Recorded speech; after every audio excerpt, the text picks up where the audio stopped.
आज राजधानी शिमला में राज्य सचिवालय कर्मचारी महासंघ ने एक बैठक की, जिसमें कर्मचारी नेताओं को विशेष अधिकार नोटिस देने के मामले को लेकर चर्चा की गई। बैठक में बताया गया कि 17 को सचिवालय में फिर से एक जनरल हाउस का आयोजन किया जाएगा।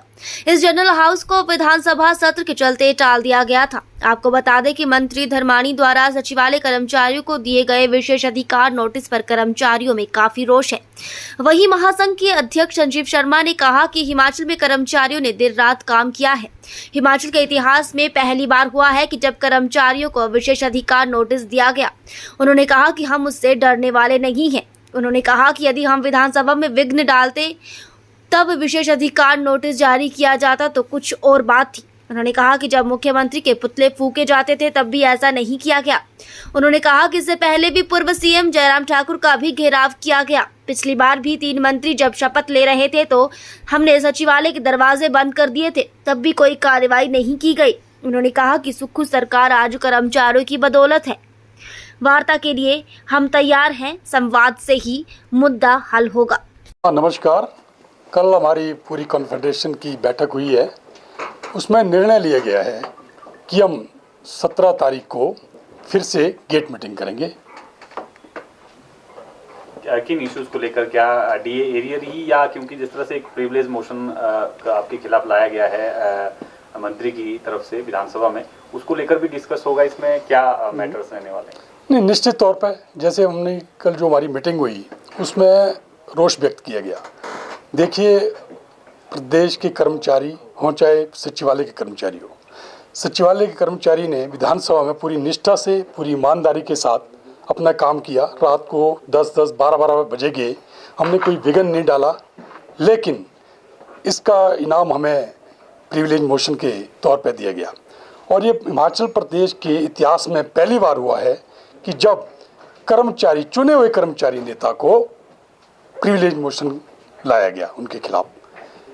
और मैं ये बता देना चाहता हूँ आपको कि सचिवालय सेवा कर्मचारी संगठन एकमात्र ऐसा मुझे लगता संगठन है जहाँ पे चुन के लोग आए जाते हैं।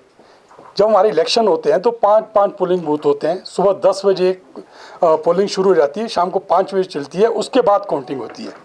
जबकि बाकी आप देखते होंगे वहाँ पे तो जैसे NGOs का ही होता है, जो भी कंसर्न आती है, सरकार आती है, उसके आदमियों को बना दिया जाता है। लेकिन जो हमारी एसोसिएशन है, जो हमारे सचिवालय के एसोसिएशन है, इनके निष्पक्ष रूप से चुनाव होते हैं और ये लोग चुन के आते हैं। यहाँ तक कि मेंबर जो होता है उसको भी वोट लेके आना पड़ता है। तो ठीक है, प्रिविलेज मोशन आया है, हम कोई डरने वाले तो है नहीं। पर जब हमने किसी से पूछा, चाहे वो रिटायर्ड जजेस हैं, चाहे बड़े बड़े वकील हैं, चाहे रिटायर्ड IAS ऑफिसर हैं, आम आदमी है, कोई भी है, तो सब लोग हैरान है, परेशान है कि भाई प्रिविलेज मोशन यार ऐसा क्या कर दिया आप लोगों ने। क्योंकि प्रिविलेज मोशन लाने का मतलब है जैसे विधानसभा थी, अगर हम विधानसभा में विघ्न डालते, हाउस में विघ्न डालते तो प्रिविलेज मोशन लाते तो ठीक था।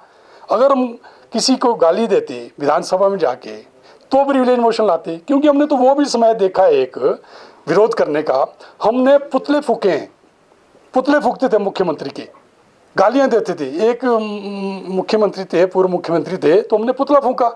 तो जब हम गए वार्ता के लिए तो कहने लगे, यार आपने पुतला फूंक लिया ना मेरा, अब बोलो क्या काम है। एक मुख्यमंत्री थे, माननीय हमारे मुख्यमंत्री, उन्होंने जब हम वार्ता के लिए गए, तुमने खूब गालियां दी, कोई गाली बची तो नहीं देने के लिए, दे देते, लेकिन उन्होंने बात की।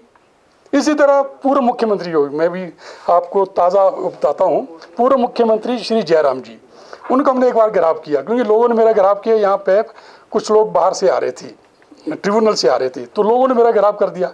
मैंने कहा भाई मेरा गिरफ्तार क्यों कर रहे हो आप, चलो मैं मुख्यमंत्री कर लेते। मुख्यमंत्री IGMC से आ रहे थे, हमने गेट पे उनका गिरफ्तार कर दिया। मुख्यमंत्री कहने भाई क्या भाई, मैं कहा उन्होंने मेरा गिरफ्तार किया, मैंने आपका कर रहा हूँ। कहते बात क्या है, कहते बैठ के बात होती है। मैं कहा चलो फिर बैठते हैं, और मामला सॉल्व हुआ। यही नहीं, पिछली सरकार में 3 मंत्री जो है ओथ ले रहे थे। जब ओथ ले रहे थे, ऊपर ओथ हो रही थी, सचिवालय में नारेबाजी हो रही थी, हमने सचिवालय के दरवाजे बंद कर दिए थे। और उन जो 3 मंत्री बन रहे थे, ओथ लेते, उनको शपथ लेने के बाद मंत्री यहाँ आते हैं, लेकिन उनको विधानसभा पीट रॉप जाना पड़ा था। लेकिन तब भी हमारे ऊपर कोई कार्रवाई नहीं हुई थी।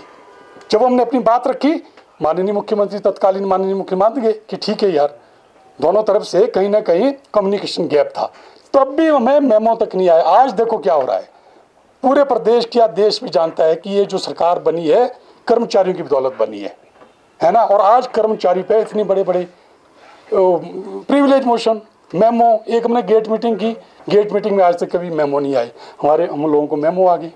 आज क्या कहते, कुछ बात हो गई, किसी ने हमारे खिलाफ बोला, हमने भी उसका जवाब दिया तो प्रिविलेज मोशन लाया गया। तो ठीक है, अब कुछ लोग जितना आप कुचल सकते हैं हमें। वार्ता का रास्ता खुला है अभी, अगर सरकार आपको बुलाती है या आप भी पहल कर सकते हैं कि बातचीत हो, उसके माध्यम से आपको कोई समाधान होता दिखाई दे रहा है? बिल्कुल, अगर वार्ता को बुलाते तो करें ना वार्ता, हम करने को तैयार है वार्ता करने, कौन नहीं चाहता है। क्योंकि किसी भी समस्या का जो समाधान है वो सिर्फ और सिर्फ वार्ता है, संवाद है। अगर संवाद होगा तो निश्चित तौर पे बड़ी से बड़ी समस्याओं का हल होता है। इसका क्यों नहीं हो सकता है? अब क्यों नहीं संवाद करना चाहते हैं, क्या बात है? पर हम आभारी हैं जो हमारे और भी मंत्री है, किसी भी मंत्री ने नहीं कहा, किसी भी एमएलए, उन्हें जानते हैं यार कैसे सरकार आई है, सिर्फ और सिर्फ एक। क्या लग रहा है, एरियर और डीए आपका लटका पड़ा है, अब सरकार कह रही है कि आर्थिक संकट नहीं है हिमाचल प्रदेश में, तो उम्मीद लगी आपको भी कि हिमाचल प्रदेश में जब आर्थिक संकट नहीं है तो आपकी जो ये डिमांडें हैं ये पूरी हो सकती हैं, या सरकार छुपा रही है आर्थिक संकट को? देखिए जी, मैंने कहा कि हर समस्या का समाधान संवाद है। आप बुलाओ ना, हम बताते हैं। अगर आर्थिक स्थिति खराब है, होती है, घर की आर्थिक स्थिति खराब होती है, उसका क्या होता है?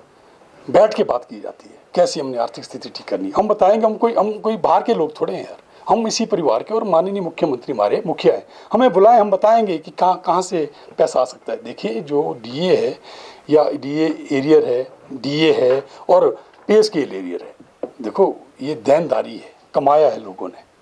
अगर ठीक है आर्थिक स्थिति खराब है तो हम बताएंगे इसका क्या हल हो सकता है।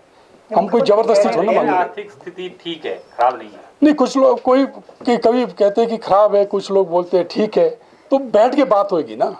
हम बताएं, हम हमारे साथ देखो जो हमारे ये डिप्टी सेक्रेटरी है मैम, है ना, ये भी डिप्टी सेक्रेटरी रैंक के हैं, सभी लोग डिप्टी सेक्रेटरी रैंक के हैं, एडिशनल सेक्रेटरी रैंक के भी हमारे साथ है, हमारे कर्मचारी अधिकारी एडिशनल सेक्रेटरी रैंक के। आपको क्या लगता है संजीव जी की सरकार आपसे वार्तालाप नहीं करना चाहती है इस मामले को लेकर? अब ये तो आप लोगों को ज़्यादा मालूम होगा, क्योंकि हमें कहा गया कि हम वार्ता करेंगे। मैं कहा ठीक है, हम भी इंतज़ार कर रहे हैं, तभी हम नहीं गए। देखो हमारा लास्ट जो जनरल हाउस हुआ था 23 तारीख हुआ था, तो उसके बाद तो हम तो भाई कमीज़ और ट्राउज़र में आ रहे हैं कि शायद कब बुला दें माननीय मुख्यमंत्री, क्योंकि हमें तो जीन और टी शर्ट पहनने की आदत है।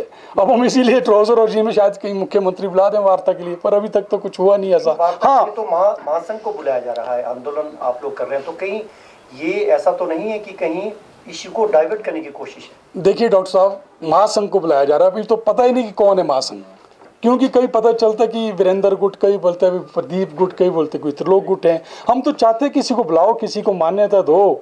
हम तो सच में चाहते हैं, दिल से चाहते हैं कि हम पूरे प्रदेश के कर्मचारी पेंशनर है 5 लाख, हमें दर्द है उनका, तभी हमारे को आवाज़ उठानी पड़ी। किसी को मान्यता नहीं दी है ना, हम तो चाहते हैं कि महासंघ बुलाओ, किसी को मान्यता दो, उनके साथ ये इश्यूज डिस्कस हों। लेकिन अब जब हमारे ऊपर जो मेमो हो गया है, प्रिविलेज मोशन आ गया है, इससे तो पूरे प्रदेश के जो कर्मचारी है, आम कर्मचारी या पेंशनर ही नहीं, आम आदमी आज आहत है कि ये क्या है, आवाज़ दबाई जा रही है। ऐसा क्या कर दिया भाई हमने? भाई माननीय मुख्यमंत्री मोदी, आप मुखिया हैं, बच्चे हैं आपके, अगर कोई गलती हुई हमें बुलाओ, डांटो, कहाँ गलती हुई है, कहाँ हम जो हमारे से कोई ऐसी गलती हुई है, हमारे को डांटो, आप बुलाओ तो सही ना। पर ये क्या सीधे यार प्रिविलेज मोशन, ऐसा क्या कर दिया भाई हमने? आपकी आवाज़ को दबाने की कोशिश हो रही सरकार? नहीं, मुझे नहीं, मेरी आवाज़ या हमारी सचिवालय वालों की आवाज़ नहीं, मैं आपको साफ बता देता हूँ, ये आवाज़ आज पूरे प्रदेश के कर्मचारियों की और पूरे प्रदेश के पेंशनरों की और जनमानस की आवाज़ बन चुकी है। मैं सच बता रहा हूँ आपको। आप मेरा मोबाइल देखेंगे ना साहब, आप कुछ डिटेल में पता चलेगा। जब मैं लोगों से मिल रहा हूँ ना, कर्मचारी पेंशनरी आम लोग भी बोल रहे हैं कि गलत हो रहा है, गलत हो रहा है आपके साथ, पर कहते अपनी आवाज़ को कहते अब धीमा नहीं मत करना। मुख्यमंत्री स्वागत करते हम, बिल्कुल हितैषी है। देखिए इन्होंने बहुत बड़ा निर्णय लिया, पहली कैबिनेट में निर्णय लिया कि इन्होंने ओपीएस को बहाल किया, बिल्कुल इन्होंने संदेश दिया था कि हितैषी हैं। लेकिन जैसे कि लोग बोले, कुछ लोगों के हाथों में खेल रहे हैं। जो हितैषी थे कर्मचारी के, आज उन्हीं कर्मचारी पे इतने बड़े बड़े वो ले आए, प्रिविलेज मोशन वगैरह ले आए, तो गेट मीटिंग के लिए मेमो देना शुरू कर दिया। तो यहाँ से कुछ संदेह हो रहा है, क्योंकि माननीय मुख्यमंत्री हो सकता है इनका निजी ना हो, ये कुछ लोगों के इसमें आ रहे हो, बहकाव में आ रहे हो। वैसे मैं ये भी कहता हूँ पूरा मंत्रिमंडल कोई नहीं बोल रहा है, किसी ने आवाज़ नहीं उठाई हमारे बगैर, हमारे खिलाफ। अब क्या है अंदर की बात हम तो नहीं समझते, पर हम तो अब देखो लोगों की आवाज़ उठाई है, हम लोगों के साथ धोखा तो नहीं कर सकते हैं। हमें क्या जरूरत थी सचिवालय वालों को, तुम तो अच्छी जगह थे, लेकिन हमने देखा कि यार आज पूरा प्रदेश का कर्मचारी जो ना हताश है, निराश है, कर्मचारी नहीं पेंशन हताश है, निराश है। एक आपने देखा होगा, सुना होगा, 85 साल के हमारे बुजुर्ग, पिता समान बुजुर्ग, वो जो है 37 डिग्री के टेम्परेचर में अपना हक मांगने के लिए ऊना में बाहर खड़े हुए। हमीरपुर में आपने देखा होगा, मंडी में आपने देखा होगा, हमारे बुजुर्ग भाई, पिता समान बुजुर्ग, हमारी माताएं, मतलब ऊपर से बरसात लगी है लेकिन वो अपना हक मांगने लगे। क्या जरूरत पड़ेगी इनको आज ऐसी? तो संजीव जी, अगला रुख क्या रहेगा अगर आपको सरकार वार्तालाप के लिए नहीं बुलाती है तो? देखिए, हमारा 17 तारीख को फिर से गेट मीटिंग है, वो करेंगे। हम अपना जो भी निर्णय ले रहे हैं, हम नहीं ले रहे हैं, हम 5 लोग जो हैं प्रधान है 5 एसोसिएशन के, हम नहीं ले रहे हैं। लोग बोल रहे हैं क्या करना है, जो लोग हमारे को, जो जनता बोलेगी हम वही कर रहे हैं, हमारा कुछ नहीं है। हम तो एक चीज़ जानते हैं यार, आप प्रिविलेज मोशन ला रहे, ले आओ ना यार, क्या करोगे होगा प्रिविलेज मोशन में? अंदर करोगे ना, वैसे ही अंदर कर दो। क्यों यार विधानसभा वालों का भी टाइम आप खराब कर रहे हो? क्यों इतना सारा टाइम वेस्ट कर दो ना अंदर यार। पर यार ऐसा तो मत करो ना, पर बात तो करो ना।